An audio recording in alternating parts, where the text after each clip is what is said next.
اهلا بكم في حلقه جديده من قناه الحلواني. لو اول مره تشوفني اشتراك ولايك وفعل الجرس عشان ما يفوتكش اللي جاي. يا ترى ايه اللي يخلي الانسان يسافر مسافات طويله؟ وليه بنختار نركب وسائل مواصلات مختلفه بدايه من التوك توك لحد المترو؟ وازاي المواصلات بقت جزء من حياتنا اليوميه؟ مش ده اللي بنستغربه واحنا قاعدين في الميكروباص او مستنيين المترو؟ تعالوا نشوف.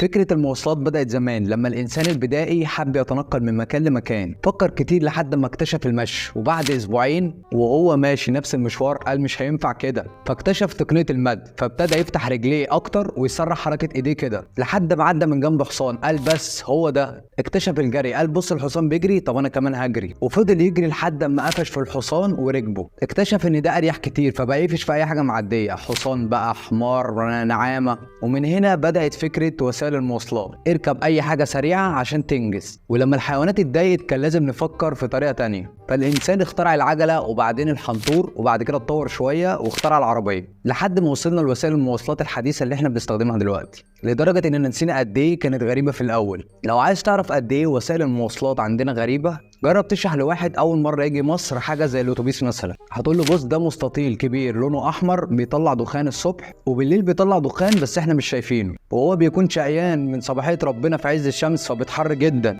عشان كده بيعمل ايه؟ بيفتح الشبابيك وابوابه من قدام وورا. عارف قوانين المساحه والكتله؟ ما عندناش الكلام ده. خش يا بيه خش، العربيه فاضيه قدام.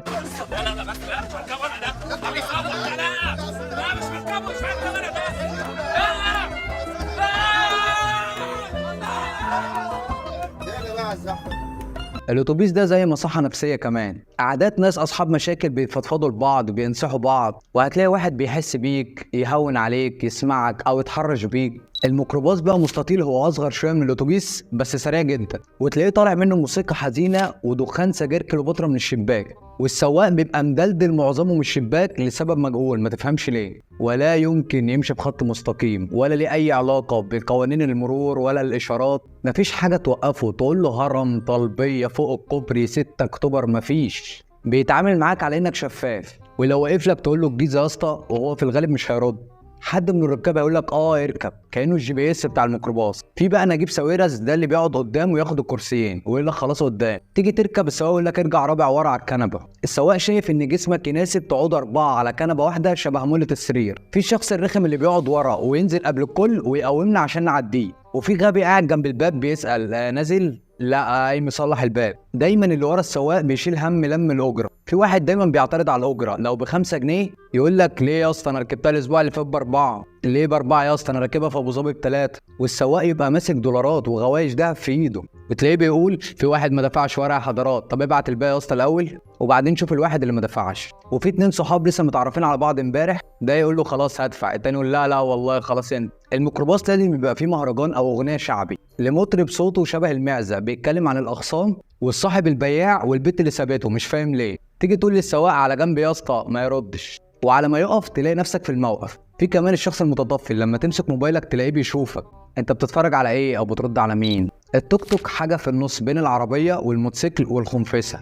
اغلبهم الشباب الصغيرين بيسوقوه بيكون عندهم حماس، ومفيش مستحيل يمشي تحت عربيه فوق السطوح، وفي الاغلب بيكون 2 راكبين جنب بعض ما تفهمش ليه. يعني حضرتك طيار وانت المساعد بتاعه، وطبعا مشغل مهرجان من سماعه بتكون اكبر من التوك توك نفسه. المترو لو فاكر انه اسرع تبقى غلطان، هو ميكروباص بس في السكه الحديد.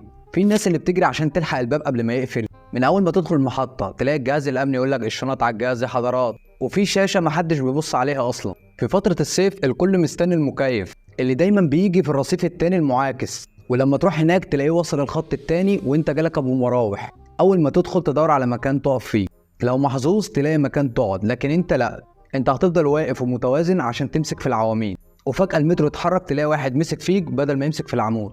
ركاب المترو في اللي بيحاول يقرأ جريدة وده نوع قديم شوية، وفي اللي بيسمع فيديوهات بصوت عالي، واللي لابس الهاند وعامل نايم عشان محدش يقعد مكانه. واول ما الابواب تقفل تلاقي واحد بيشاور نسيت انزل، فاكر الابواب هتفتح مخصوص عشان.